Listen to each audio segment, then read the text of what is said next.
relax yun.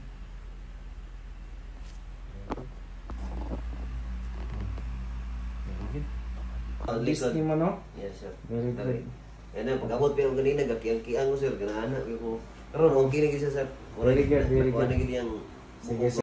Hi po, I'm Rolem, your therapist. This is one of my patient that have lumbar back pain, a minor slip disc sa iyang hawak. Karon niduol siya sa kuha.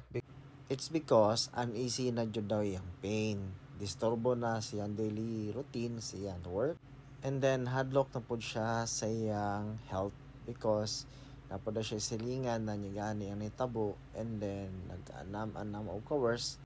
And wala na dyan daw naka-recover. First of all, ang cause sa iyang pain is the uneven fit.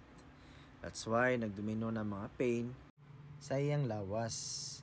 Now, I'm preparing ang iyang body sa cupping therapy para mo-relax. At the same time, katong mga muscle spasm sa iyang lawas is mo-neutralize o para mo circulate na pud og tarong ang blood flow sa iyang lawas.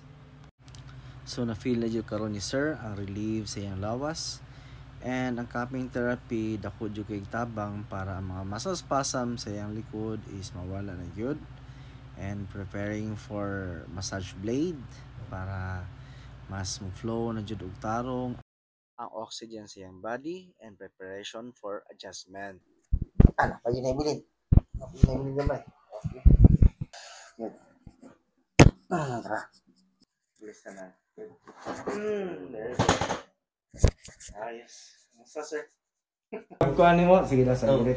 Okay na mag-record ka sir. Okay, kumusta man sir? Okay na, okay kayo siya yun, sir. Nawala na ang katong maragkuhan sa listening mo, no? Yes, sir. Very good. Yan na, pag-abot pero ganina, gakiyang-kiyang ko, sir. Ganaan na ko. Pero okay na gisa, sir. Very good, very good. Sige, Sige sir. Welcome kayo sir. Thank you.